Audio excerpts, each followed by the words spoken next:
ماں اور باپ ہو، جیسا میں نے کہا کہ حرکت میں رہنا، اپنے آپ کو جسمانی طور پر 24 آورس کا بیزی رکھنے کا ایک شیڈول بنائیے. اپنے لیے خوبصورت جینے کا انداز بھی چاہیے.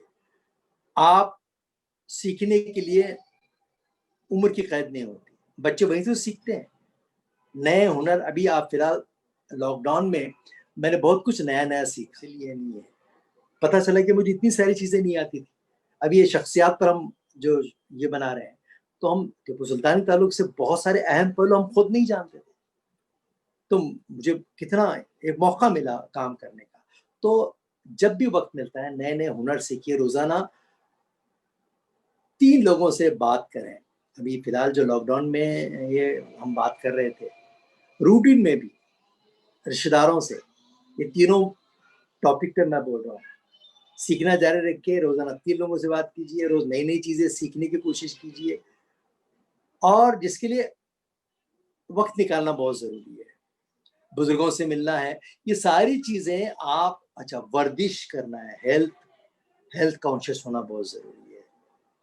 قومیں تبھی مضبوط ہوتی ہیں صاحب جسمانی مضبوط ہو.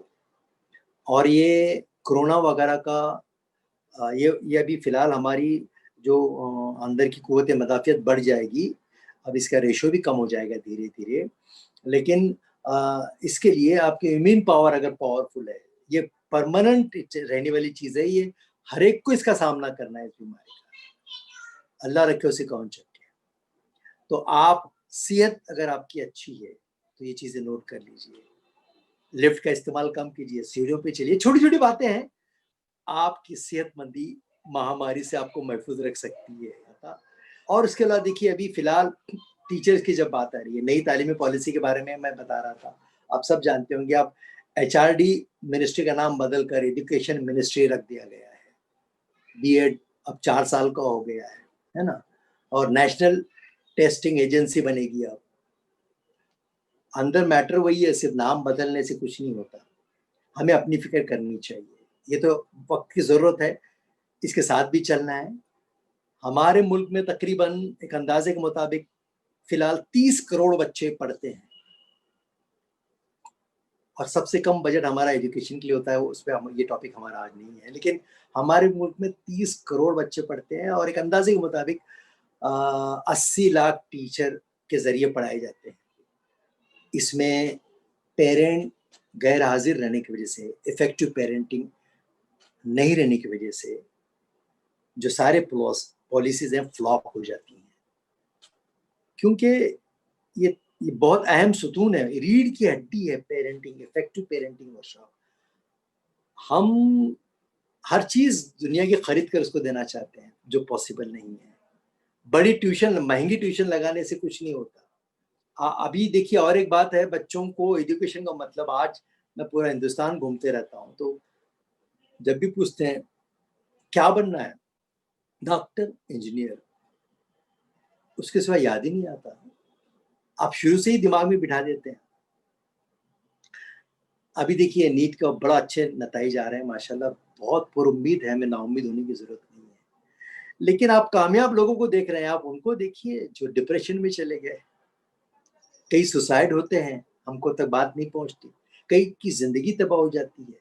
ہم نے ایک پریشر رکھا ہے ایجوکیشن کا، پلیز وہ نکال دیجیے. سماج ان سے نہیں بنتا، سماج سب سے بنتا ہے. 37,000 کریئر اپورچونیٹیز ہیں، 30 ایک اندازے کے مطابق. اس کی صلاحیت صحیح لکھنے، صحیح پڑھنے آنا بیسک ہے، سب سے بڑی بات. اور اس کے بعد رجحان، اس کی صلاحیت ہے. آپ اس کو اپنے سر کا بننے دیجیے. آپ صرف اس پہلوان کو تیار کیجیے، کشتی اس کو لڑنا ہے. آپ خوراک مہیا کیجیے، اس کی صحت کا خیال رکھیے، اس کو خوش رکھیے، اس کو لگنا چاہیے. آپ ایسے ماڈل بننے کی کوشش کیجیے. میری زندگی کا حاصل یہ ماں کے لیے، باپ کے لیے یہ ہوگا. میری بیٹی، میرا بیٹا، اگر ان سے کوئی پوچھے کہ بیٹا زندگی میں کیا بننا چاہتے ہو، بیٹی سے پوچھے، باپ سے پوچھے، وہ باقی چیزیں بولے، اور ساتھ میں یہ بھی بولے میں آپ کے باپ کی طرح، میں اپنے باپ کی طرح، میں اپنی ماں کی طرح بننا چاہتا ہوں. میں سمجھتا ہوں یہ زندگی کا حاصل ہے. میں سمجھتا ہوں یہی آنکھوں کی ٹھنڈک ہے. اچھا شہری دے جانا, اچھی پرسنالٹی دے کر جانا, تاکہ ہمارے جانے کے بعد بھی وہ ثواب جاریہ بنے پورے اپنے ملک کے لیے. ایک اللہ کی عبادت تمام مخلوق کی خدمت کرنے والا بنے.